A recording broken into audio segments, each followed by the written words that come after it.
So hello friends, कैसे हैं आप लोग। So friends, welcome to my channel again. So friends, इस वीडियो में हम न्यूट्रिशन के बारे में पढ़ेंगे। सो चलिए इस वीडियो को शुरू करते हैं। So friends, what do you mean by nutrition? आखिर न्यूट्रिशन क्या होता है? So the process by which the energy is absorbed from the food is known as nutrition। इसका मतलब ये होता है कि जो प्रोसेस होते हैं जिसके ज़रिए से हमारा जो एनर्जी फूड से यूटिलाइज होते हैं, इसे ही न्यूट्रिशन बोला जाता है। इसे रेस्पिरेशन भी आप बोल सकते हैं, क्योंकि ये एक टाइप का रेस्पिरेशन ही होता है। इवन यहाँ पर देखिए, व्हेन वी वॉक और ride a bicycle we are using of energy. यहाँ पर ये दिया गया है कि जब हम कोई साइकिल चलाते हैं या फिर वैसे ही चलते हैं, वॉक करते हैं, उसी समय भी हमारा जो एनर्जी होता है उसका यूटिलाइज होता है और वो यूज़ होता है।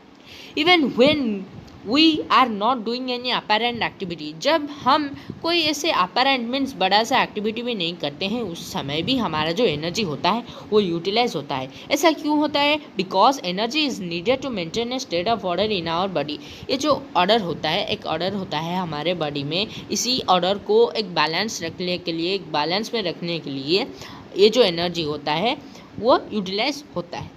We also need materials from outside in order to grow, develop, synthesis protein and other substances needed in the body।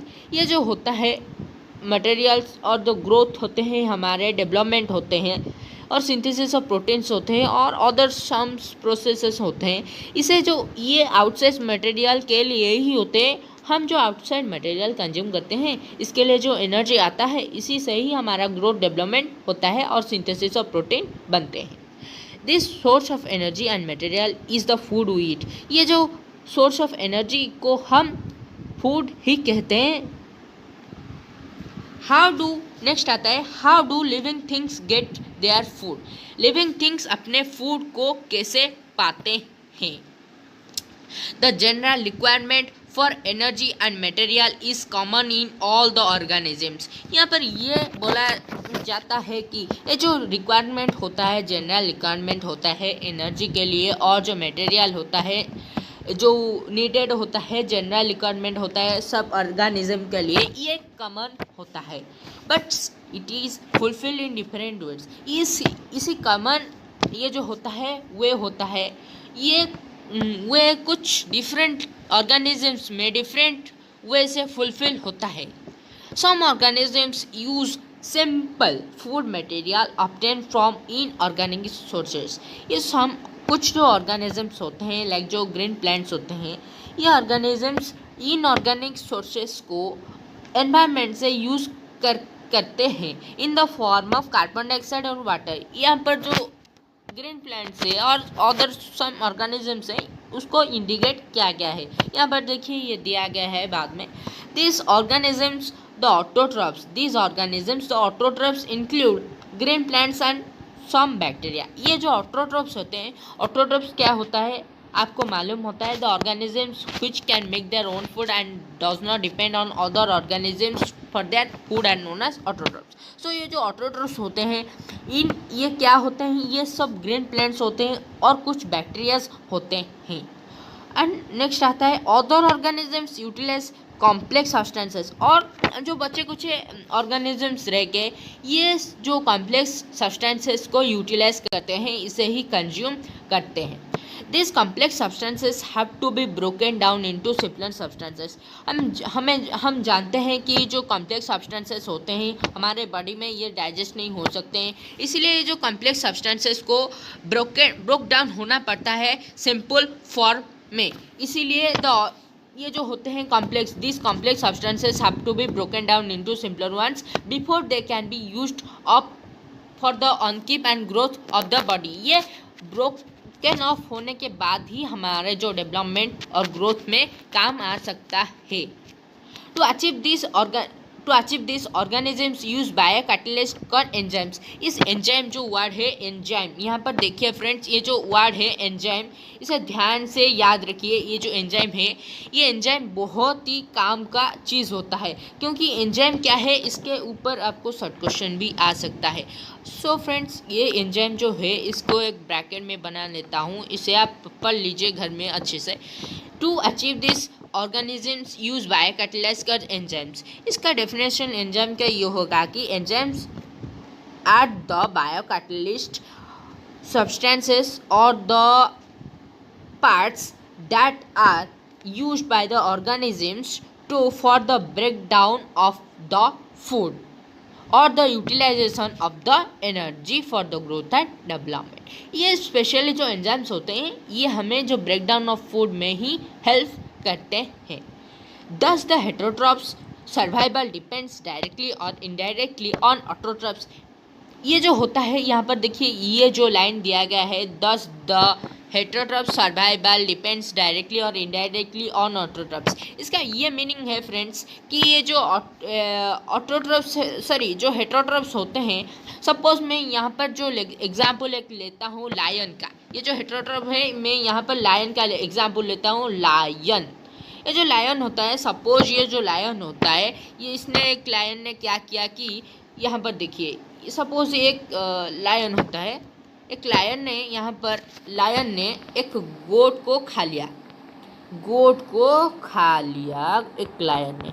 यहाँ पर क्या होगा कि यहाँ पर जो लायन है, इसने जो गोट पर डिपेंड किया, इस गोट ने ज़रूर घास और पेड़ों पर डिपेंड किया होगा, जो कि ऑटोट्रॉप्स प्लांट्स पर डिपेंड किया होगा। यहाँ पर देखिए, ये लायन गोट के ऊपर डिपेंड किया, पर इनडायरेक्टली ये जो लायन है, इसने क्या प्लांट्स के ऊपर डिपेंड किया?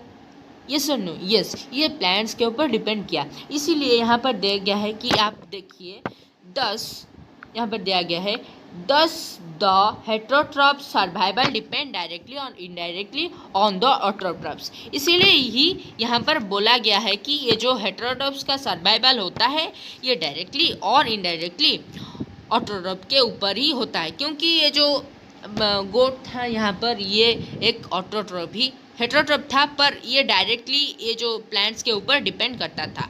यहाँ पर आगे देखिए, heterotrophic organisms include animals and fungi. ये जो हेटरोट्रॉप्स होते हैं, means heterotrophs are the organisms, heterotroph होते हैं, heterotrophs are the organisms that depend directly on the other organism as their food, means they cannot make their food by their own self, means by their self. सो हेटरोट्रॉप, ये जो organisms होते हैं, heterotrophs होते हैं ये जो organisms, heterotrophic organisms include animals और fungi. ये जो हेटरोट्रॉपिक ऑर्गेनिजम्स होते हैं, ये स्पेशली क्या होते हैं, ये एनिमल्स होते हैं या फिर फंगस होते हैं। सो फ्रेंड्स, नेक्स्ट आता है यहाँ पर ऑटोट्रॉपिक न्यूट्रिशन। तो यहाँ पर देखिए ऑटोट्रॉपिक न्यूट्रिशन क्या होता है। आपको मैंने बता दिया था कि ऑटोट्रॉपिक न्यूट्रिशन क्या होता है। मैं आखिर एक बार और बता देता हूँ। ये जो ग्रीन प्लांट्स होते हैं, इन्हें ही ऑटोट्रॉप्स कहा जाता है, और कुछ बैक्टीरियाज हो गए और कुछ बैक्टीरियंस को ही कहा जाता है क्या, जो ऑटोट्रॉप्स कहा जाता है, क्योंकि ये दोनों चीज़ जो होते हैं, प्लांट्स एंड ऑल्सो बैक्टीरियाज होते हैं, ये ही अपना फूड ओन तरीके से बना सकते हैं बाय आउटसाइड इनऑर्गेनिक मटेरियल्स के थ्रू। सो यहाँ पर फ्रेंड्स अब दोबारा देखिए, carbon and energy requirements of the autotrophic organism are fulfil by photosynthesis. So friends, आप फोटोसिंथेसिस के बारे में बहुत अच्छे से जानते हैं। सो मैं इसे इतना इम्पोर्टेंट नहीं समझता हूँ कि इसे मैं अभी बताऊँ एक बार और, पर यहाँ पर जो दिया गया है, carbon and energy requirements of the autotrophic organism are fulfil by photosynthesis. Friends, as we know that the photosynthesis is a process of making of food by the plants by the inorganic substances. So यहाँ पर ही बताया गया है कि जो carbon होता है, यहाँ पर जो कार्बन होता है, इसे ही कार्बन एंड एनर्जी रिक्वायरमेंट्स जो होते हैं, ये ऑटोट्रॉपिक ऑर्गेनिजम्स में जो फुलफिल होते हैं, यही फोटोसिंथेसिस जो प्रोसेस होता है इसे हेल्प करता है फुलफिल होने में, क्योंकि ये जो फोटोसिंथेसिस प्रोसेस इनऑर्गेनिक सब्सटेंसेस को यूज़ करके कुछ ऑर्गेनिक सब्सटेंसेस जो कि फूड होते हैं प्लांट्स के लिए बना लेता है। It is the process by which autotrophs take in substances from the outside and convert them into stored forms of energy। यही जो प्रोसेस होता है जिसके जरिए से ऑटोट्रोफ्स जो होते हैं आउटसाइड जो सब्सटेंस होता है उसको यूटिलाइज करते हैं और उन्हें कन्वर्ट करते हैं स्टोर्ड फॉर्म ऑफ एनर्जी में। ये स्टोर्ड फॉर्म ऑफ एनर्जी आखिर क्या होता है, ये क्या होता है जो stored form of energy? Actually ये जो स्टोर्ड फॉर्म ऑफ एनर्जी होता है ये कुछ जो स्टार्च वगैरह होते हैं जो कि प्लांट्स में स्टोर होके रहते हैं। सो फ्रेंड्स, यहाँ पर आप आइए अगले लाइन पर। This material is taken in the form of carbon dioxide and water which is converted into carbohydrates in the presence of sunlight and chlorophyll. Friends, हम जानते हैं इस फोटोसिंथेसिस का प्रोसेस को अच्छे से। इस फोटोसिंथेसिस का प्रोसेस को हमने प्रीवियस क्लासेस में पढ़ा था, इसलिए हम अच्छी तरीके से इस लाइन को समझ सकते हैं कि this material is taken in the form of carbon dioxide और वाटर। ये जो इनऑर्गेनिक मटेरियल्स होते हैं यही कार्बन डाइऑक्साइड होते हैं और ये जो वाटर भी होते हैं, इन्हें रॉ मटेरियल्स भी बोला जाता है, जो कि कन्वर्टेड होते हैं कार्बोहाइड्रेट्स में जो presence of sunlight and chlorophyll के जरिए से, जो कि फोटोसिंथेसिस के प्रोसेस के थ्रू होते हैं फुलफिल। सो फ्रेंड्स, अब आगे ये फिर से carbohydrates are utilised for providing energy to the plants. Since ये जो कार्बोहाइड्रेट्स होते हैं ये जो यूटिलाइजेशन में हेल्प करते हैं प्लांट्स के जो होते हैं फूड के और एनर्जी के प्रोडक्शन में, और जो एनर्जी प्रोवाइडिंग सोर्सेस होते हैं कार्बोहाइड्रेट्स उन्हें हेल्प करते हैं। We will study how this takes place in the next section। हम नेक्स्ट सेक्शन में पढ़ेंगे कि ये जो कार्बोहाइड्रेट्स का यूटिलाइजेशन कैसा होता है। Since the carbohydrates which are not used immediately are stored in the food form of starch। जैसे कि मैंने पहले से बता दिया था ये स्टार्च क्या होता है। ये जो कार्बोहाइड्रेट्स ही होता है जो कि स्टोर फॉर्म ऑफ एनर्जी में ही रहता है। क्या है क्या ये देखिए स्टार्च ही होता है जो कि यहाँ पर स्टोर फॉर्म ऑफ एनर्जी में रहता है। Store form of energy is otherwise known as starch. So friends, आगे बढ़ते हैं हम अभी।